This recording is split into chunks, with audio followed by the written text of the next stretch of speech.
Hello YouTube, this is Surgeon Arif Abdallah. I'm a little bit nervous in this video, but today Corey and I are gonna talk about our experiences in the Canadian Armed Forces all together.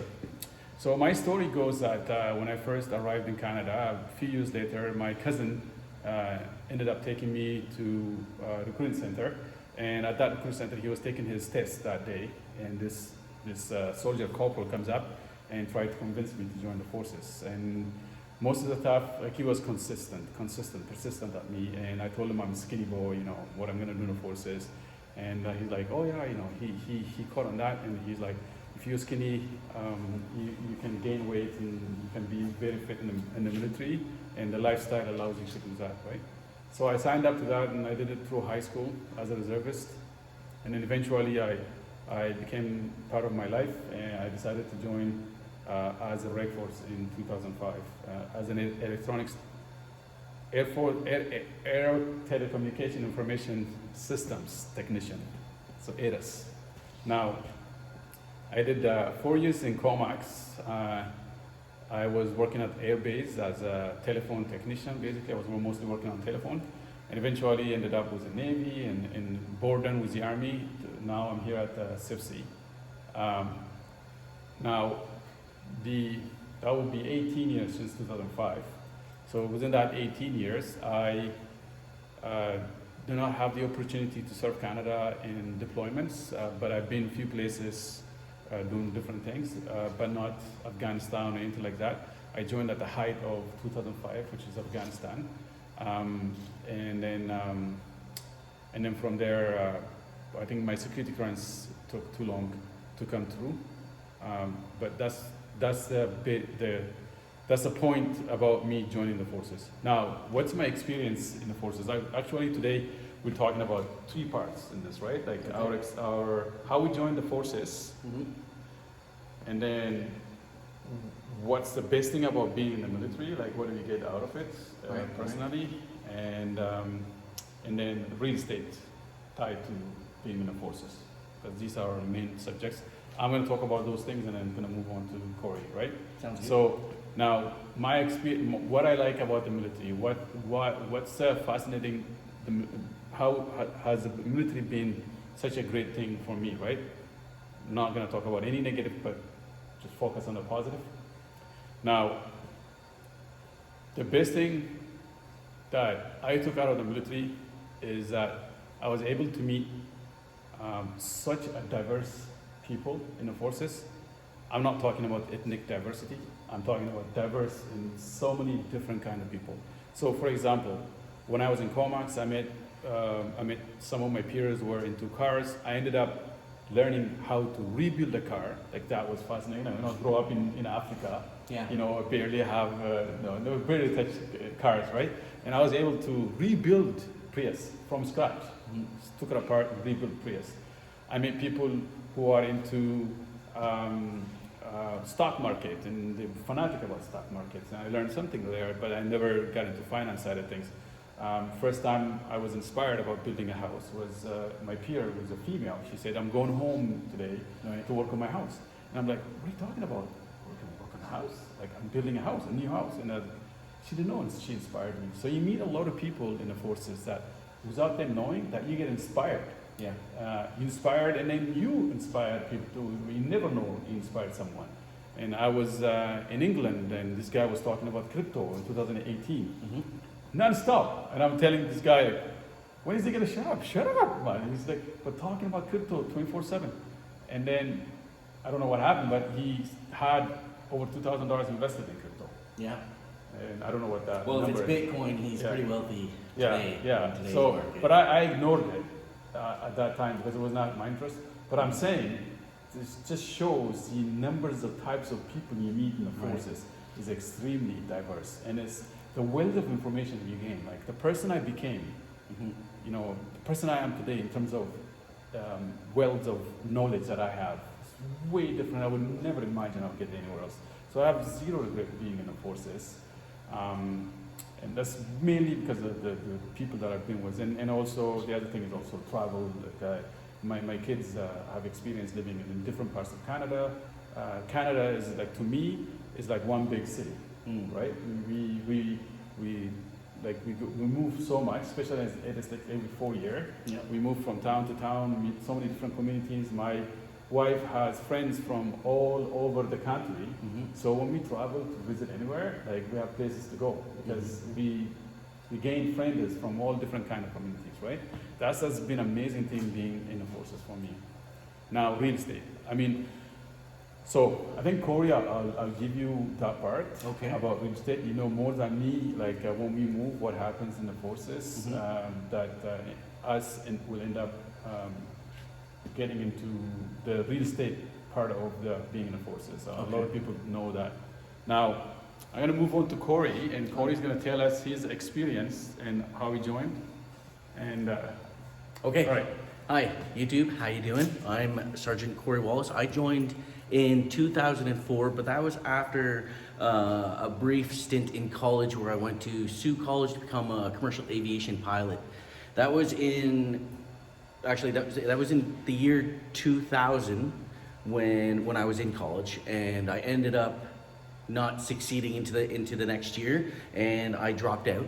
And I sat around for a couple years wondering what to do with my life, and that's when Afghanistan popped up, and it was in the back of my mind, and I thought, okay, if I want to change the person that I am, I have to challenge the person that I am. So I wanted to challenge myself with something bigger, be a part of something bigger. I think a lot of people do that in their youth days, and I ended up being in the military.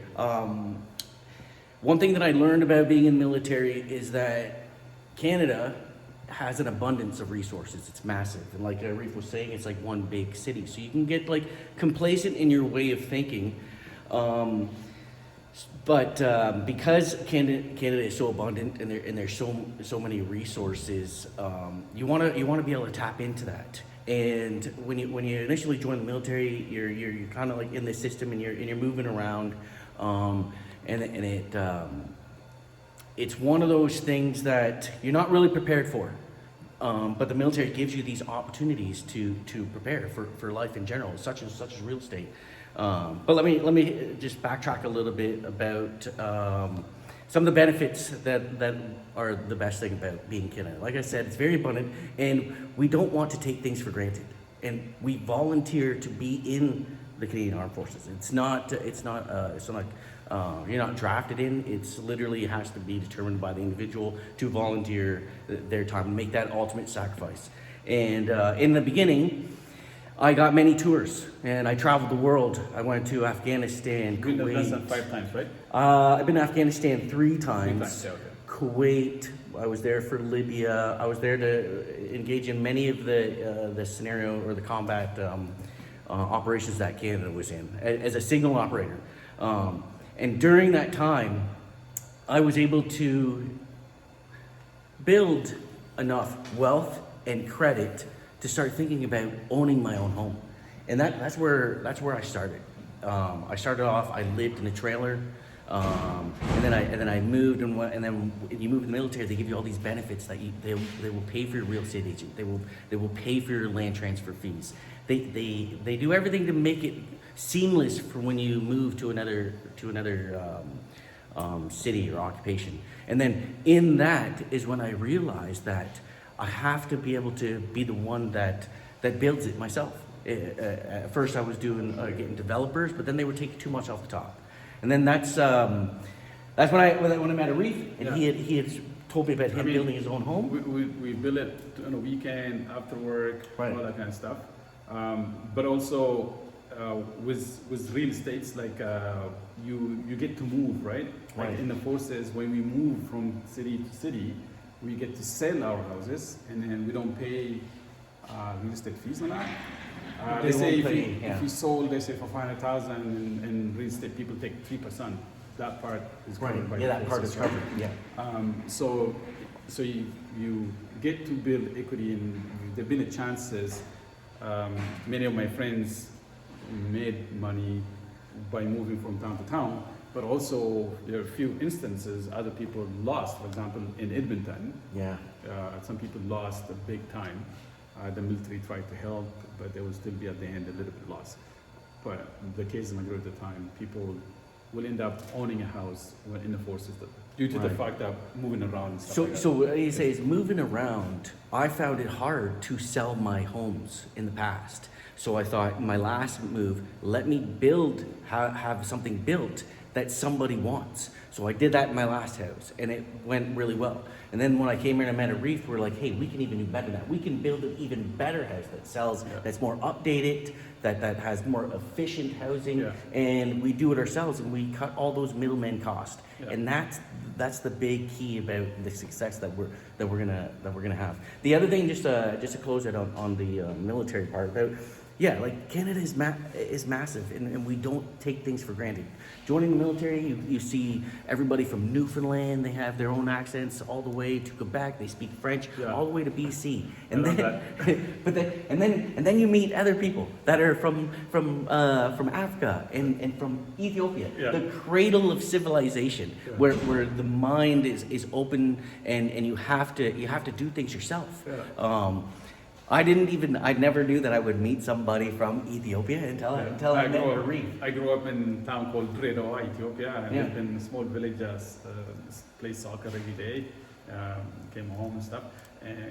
Wildest imagination, I would meet someone who is indigenous Yeah. to Canada, and that's how we meet, right? So That's the other diverse side of things. Right, also. and I've been to a Reef's house. Yeah. Very peaceful, very clean, very respectful. What a beautiful family this guy has, and I never even would have known anything about his Oh, culture. thank And you. like right now, you're doing Ramadan. Yes, yeah. And we're coming up on Eid. Fasting, yeah. These Yeah. things. So we discuss these things every day. Yeah. He's fasting. He does it, and they're talking about how he's starting to feel more energy. He's starting to look better. Yeah. Like these are all things I was never exposed to. And in the Canadian Armed Forces, you were really exposed to diversity, and and when he was talking about that, a massive amount of knowledge and experience that he's got, he's Yeah. literally Never got anywhere. right. Yeah. And now that we're friends, he's spilling all that information to Yeah. me. And even though I'm not very YouTube friendly, and now we actually have a selfie I'm not stick. either. It will be one of the first time I'm actually on the video. Yeah, and I don't know how it's gonna turn out. and we went and got the selfie stick so we could Yeah. both see each other in the Yeah. picture. I truly do look forward to when we get out to the property and we start seeing the fruits of our labor come into fruition. And again, Yeah. I've mentioned this in many text messages to Reef before, that I really am grateful and appreciate that he's helped me through this, because without him I would have no guidance, Oh, yeah. and it would cost me way, like this guy made so many mistakes I am learning from. Exactly. So it's so beneficial. And also, we're in the forces. We're supposed to look out after each other, right? Right. So that's why we're buddies and we're family. Another thing I want to mention about Canada, right? I'm just going to interject this a little bit. Yeah. In Canada, we have winter, different seasons, Right. and these seasons make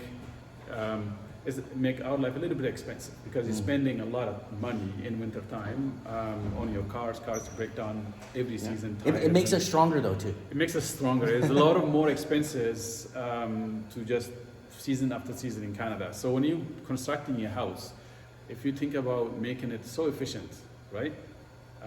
We already made so much progress, even to the globe or to the country now. Things are getting expensive with fuel and all that stuff, right? So the house is where we start. And then some government buildings eventually also can catch up to efficiency. And that's what I like talking about, is having the most efficient, the most resourceful system in your life, which you house, cars, whatever, right? And it has to do with actually for the economy, saving money, avoiding all waste of stuff, not environment. I mean, it may help with environment, but that's not the main thing. That's the point. Okay. Thanks so much, Corey. All right. Thank you. Ciao.